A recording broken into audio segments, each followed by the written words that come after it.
Hello everyone, welcome to commerce study solution.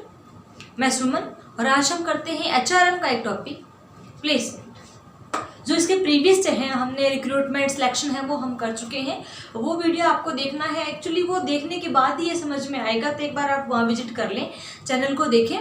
Play list में आप जाएंगे, वहाँ पे फाइनल ईयर की प्ले लिस्ट में आपको एचआरएम की बाकी चैप्टर्स की वीडियो मिल जाएगी। तो करते हैं स्टार्ट।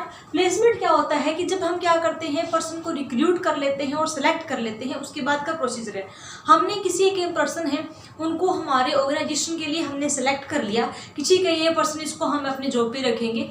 उसके बाद क्या होता है कि ये प्लेसमेंट करना, यानी कि प्लेसमेंट क्या होता है, पोस्टिंग ऑन द जॉब।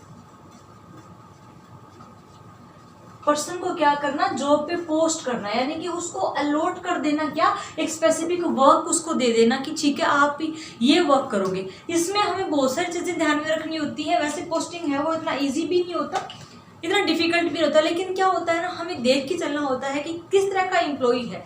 यानी कि इसमें हम क्या कहते हैं कि राइट पर्सन हो, यानी कि जिस तरह का हमारी जॉब की, जिस तरह के वर्क की हमारी डिमांड है उसके हिसाब से, और राइट टाइम पे, यानी कि जब हमें ज़रूरत हो उसी हिसाब से, ठीक है। राइट पर्सन को राइट टाइम पे और उसकी पूरी चीज़ों को राइट जॉब पे क्या करना, प्लेस करना।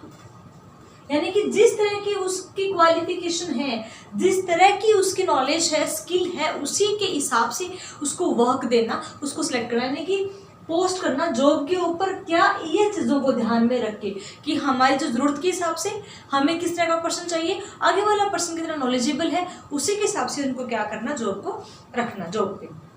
इसमें हम हर एक चीज़ को देखते हैं, पर्सन का नेचर कैसा है, हमारे ऑर्गेनाइजेशन की जॉब की डिमांड क्या है, स्पेसिफिक पोस्ट की डिमांड क्या है, हमारा जो वर्क एनवायरनमेंट है वो कैसा है, पर्सन आगे वाला क्या चाहता है, वो सब चीज़ें हम ध्यान में रखते हैं। और ध्यान में रख के हम क्या करते हैं, पर्सन को एक वर्क के ऊपर, जॉब के ऊपर पोस्ट करना, that is known as placement. यानी कि उसको हमने क्या कर दिया, प्लेस कर दिया। कहाँ, जॉब पे।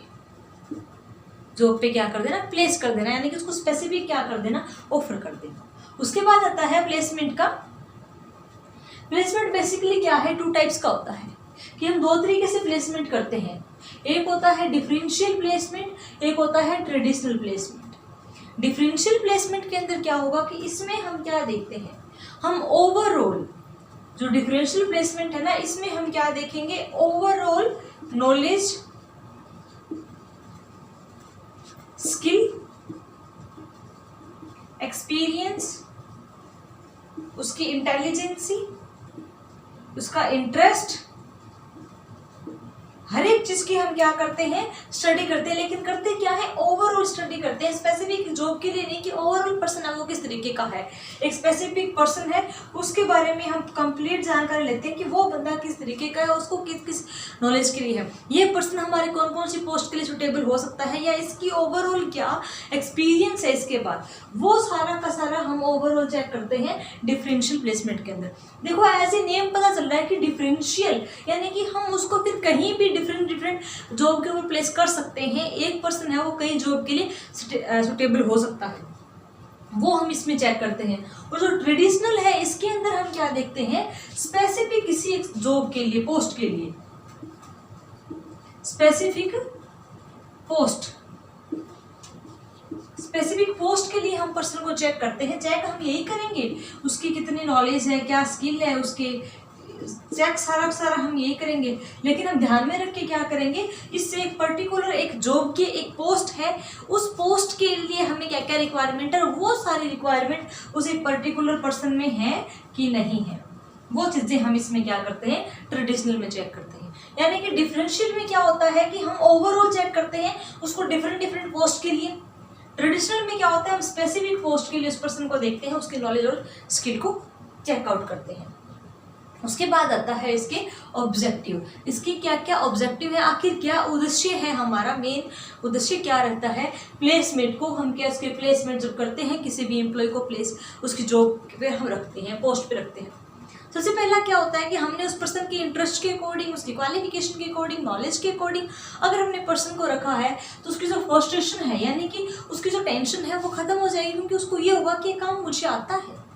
मेरे को इस काम के बारे में पता है, तो उसको कोई टेंशन नहीं है, वो फ्रीली होके काम करेगा, हेजिटेशन नहीं रहेगी उसको, नर्वसनेस नहीं रहेगी। अदरवाइज क्या होता है कि नर्वसनेस रहती है पर्सन को कि मेरे को ये काम आता नहीं है, मैं कैसे करूँगा, कहीं गड़बड़ी ना हो जाए, मैंने फर्स्ट टाइम काम शुरू किया। अगर उसको पूरा पता है तो वो बिल्कुल चिल रहेगा, नॉर्मल तरीके से काम करेगा, एक सेट माइंड से वर्क करेगा, तो वो बहुत अच्छे से वो काम है वो निकल के आएगा। तो जो हमारा क्या है फ्रस्ट्रेशन है वो कम हो जाती है। देन क्या होता है, जो रिडक्शन है, क्या कम होगा, labour turnover rate. Labour turnover क्या होता है कि जो हमारी एम्प्लॉय है ना बार बार छोड़ के नहीं जाएंगे, उनके अकॉर्डिंग काम है, उनके अकॉर्डिंग इन्वायरमेंट है, जिस तरह से वो पर्सन है उस हिसाब से हमने उनको पोस्ट दी है, तो ये रेट हमारा कम हो जाएगा। इसका फायदा क्या होता है, अगर बार बार कोई भी एम्प्लॉय है वो ऑर्गेनाइजेशन को लीव कर रहा है, ठीक है, हम बार बार नहीं ले रहे, एक तो क्या सारा का सारा प्रोसीजर करने में एक्सपेंसेस आते हैं, दूसरा उसकी रेपुटेशन डाउन होती है कि वहाँ पे एम्प्लॉय रुकते नहीं है, कोई ना कोई प्रॉब्लम है ऑर्गेनाइजेशन के अंदर। अगर कोई भी एम्प्लॉय वो लंबे टाइम तक काम करता है, एक वो ट्रेंड हो जाता है, वो हमारे उसके बिल्कुल फैमिलियर हो जाता है ऑर्गेनाइजेशन के साथ, तो उसका हमें अलग बेनिफिट मिलता है, तो वो रेट है वो क्या हो जाता है, कम हो जाता है। अब्सेंटीजम, अब कोई भी चीज़ है, अब जैसे बच्चे आप लोग हैं, आपको अगर कॉलेज में टेस्ट होता है तो आपको अगर नहीं आता तो आप कोई ना कोई बहाना बनाने की कोशिश करते हैं कि हम ना जाए, हम अपसेंट हो जाएं, हमें वो टेस्ट नहीं आता। तो उसी हिसाब से होता है एम्प्लॉयज़ के साथ, ऑर्गेनाइजेशन में भी होता है कि उन्हें वो अगर वो काम नहीं पता होगा तो वो कोई ना कोई चीज़ से अपसेंट होने के लिए उस काम से जी चुराने की कोशिश करेंगे, कहीं ना कैसे भी सेटिंग करके हमें ये काम से पीछे छूट जाए। अगर ये चीज़ उनको पहले उनको पता है, तुम्हें अच्छे से अगर तुम्हें अच्छे से लर्न है, कंसेप्ट क्लियर है, तुम्हें कोई प्रॉब्लम ही नहीं है, टेस्ट हो या ना हो, ओरल हो रिटर्न हो, क्या प्रॉब्लम है जब हमें अच्छे से आता हो तो वैसे ही इसके अंदर होता है कि जो एब्सेंटिज्म है वो रेट है वो खत्म हो जाएगा, कम हो जाएगा। देन आता है reduction in accidents.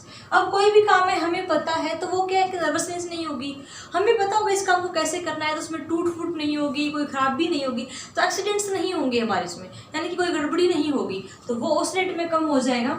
Matching the ability with job, एक पर्टिकुलर पर्सन है, उसकी एबिलिटी उसकी जॉब से मैच कर रही है, उसका जिस तरह का वो पर्सन है, उसकी नॉलेज है, स्टेटस, उसी हिसाब से उसको जॉब दी है, तो वो क्या है अपना मेंटली भी सेटिस्फाई है और वो वर्क भी अच्छे से करेगा। तो प्लेसमेंट का सबसे बेनिफिट, सबसे मेन उद्देश्य ये रहता है कि हम उसको मैच करें उस पर्सन की एबिलिटी उसकी जॉब के साथ, कि उस हिसाब से उसको क्या दिया जाए, job. Timely completion of project, अगर वो कोई भी काम है उनके इंटरेस्ट के अकॉर्डिंग दिया गया है और उन्हें उस चीज़ के बारे में पूरी नॉलेज है, तो जितना हमने टाइम पीरियड लिया है, जो हमारा प्रोजेक्ट का हमने टाइम डिसाइड किया है, वो हमारा टाइम के ऊपर कंप्लीट हो जाएगा। तो ये सारे के सारे क्या हैं, इसके ऑब्जेक्टिव हैं, उद्देश्य हैं कि हमारा जो फ्रस्ट्रेशन है एम्प्लॉयज़ का वो खत्म हो जाता है, लेबर टर्नओवर रेट है वो कम हो जाता है, एब्सेंटिज्म भी नहीं होती, एक्सीडेंट कम होते हैं, पर्सन की एबिलिटी के अकॉर्डिंग उसको वर्क मिला हुआ है और प्रोजेक्ट है वो टाइम पे हो जाता है। तो ये सारे के सारे मेन हमारे क्या है, ऑब्जेक्टिव है। देन आता है कि जब हम प्लेसमेंट करते हैं तो कुछ एक प्रॉब्लम्स का हमें सामना करना पड़ता है, कुछ एक प्रॉब्लम आती है जिसकी वजह से क्या है, हमें और थोड़ा केयरफुली रहना पड़ता है कि इस चीज़ों को रिमूव करने के बाद हम प्लेसमेंट करें तो उसका रिजल्ट है वो ज़्यादा बेटर मिलेगा। Employees expectation from the job, कि हम क्या करते हैं कि उसी के अकॉर्डिंग, क्वालिफिकेशन के अकॉर्डिंग हम पर्सन को चेक करते हैं, तो वो क्या होता है कि वो उनकी जॉब को, जो एम्प्लॉय है ना, पर्टिकुलर पर्सन है, उसकी खुद की कुछ एक एक्सपेक्टेशन होती है जो उसको पूरी करनी होती है, जो उस जॉब के, कि हाँ इस जॉब के बाद मेरे को ये अपनी चीज़ें हैं, अपना ऑब्जेक्टिव पूरा करना होता है। तो हमें ये देखना है कि जो मेन पर्पज़ है ना एम्प्लॉयज़ का, जो हमारे ऑर्गेनाइजेशन का ऑब्जेक्टिव फिलअप करना हो, खुद का नहीं। तो ये प्रॉब्लम आती है, इस चीज़ को हमें ध्यान में रखना होता है कि एम्प्लॉयज़ का क्या टारगेट है, उसका वो टारगेट है जो हमारे ऑर्गेनाइजेशन के साथ क्या मैच होता है कि नहीं। जॉब एक्सपेक्टेशन, जॉब से क्या एक्सपेक्टेशन है, जो एम्प्लॉय आ रहे हैं वो जॉब से क्या एक्सपेक्ट करते हैं, वो अपनी नॉलेज के अकॉर्डिंग या जिस तरह की, अगर उनका हाई नॉलेज है, एक्सपीरियंस है, अच्छी स्किल है, तो उनके एक्सपेक्टेशन का जो लेवल है वो हायर होगा। तो हमें उनके उस लेवल को भी मेंटेन रखना पड़ता है, उनको सेटिस्फाई रखना पड़ेगा, अदरवाइज क्या है, फिर वो जो टारगेट हमने लिया है वो पूरा नहीं हो पाएगा। तो ये भी हमें ध्यान में रखना होता है। टेक्नोलॉजिकल चेंजेस, अब टेक्नोलॉजिकल भी आते रहते हैं कि जो पर्सन है उनको एक स्पेसिफिक चीज़ के बारे में है, तो जो आजकल जो रैपिडली इतना ज़्यादा चेंज होता है टेक्नोलॉजी में कि हमें अपडेट रहना पड़ता है। अगर हम टेक्नोलॉजी के साथ नहीं रहते तो हम कहीं ना कहीं पीछे रह जाते हैं। तो ये चेंजेस हैं, हमें इसके साथ अप टू डेट रहना पड़ेगा और उसी के अकॉर्डिंग हमारे एम्प्लॉयज़ को हमें ट्रेंड भी करते रहना होगा, उनको नॉलेज भी देनी होगी, ताकि वो क्या है, उससे फ्रस्ट्रेशन ना हो, उसे घबराए ना कि वो चेंजेस आ गए, उनको नहीं पता, तो उसका हमें अपडेट रहना पड़ेगा, ओवरऑल नॉलेज देनी पड़ती है। अगर ऐसा हम नहीं करेंगे तो हमारे काफ़ी प्रॉब्लम क्रिएट हो सकती है। ऑर्गेनाइजेशन रिस्ट्रक्चरिंग, कि हमने क्या करता है, रिस्ट्रक्ट कर लिया है ऑर्गेनाइजेशन को, यानी क्या तो उसे मर्ज कर लिया, या क्या कर लिया हमने उसमें कुछ एक मॉडिफिकेशन कर दिए, कुछ एक चेंजेस कर दिए, मॉडर्नाइजेशन कर दिया।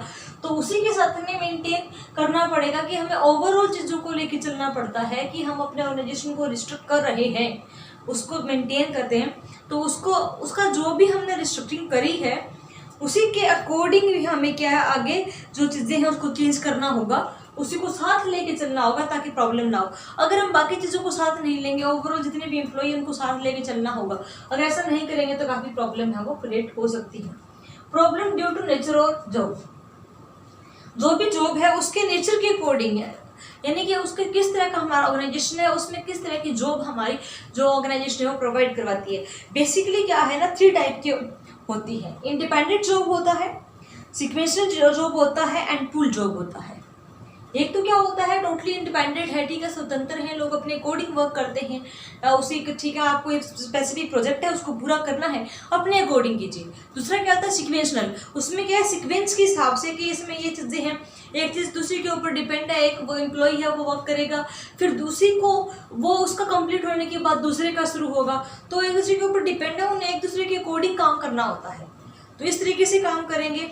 एंड थर्ड हमारा क्या है, पुल्ड है। तो पुल्ड में क्या होता है कि जो जो हमने अपना बना रखा है ना प्लान, उसी के अकॉर्डिंग वर्क करना होता है, जैसी इंस्ट्रक्शन दी जाएंगी आप उसी के अकॉर्डिंग वर्क करोगे।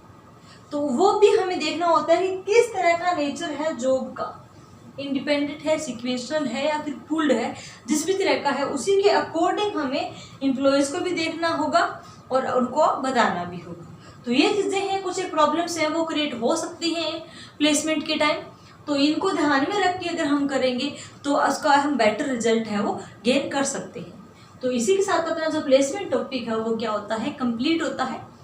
नेक्स्ट जो हम करेंगे वो इंडक्शन करेंगे, इसके प्लेसमेंट के बाद का होता है टॉपिक इंडक्शन, तो वो हम करेंगे नेक्स्ट वीडियो में। आज के लिए इतना ही, होप सो आपको समझ में आया होगा। Thanks for watching, bye bye.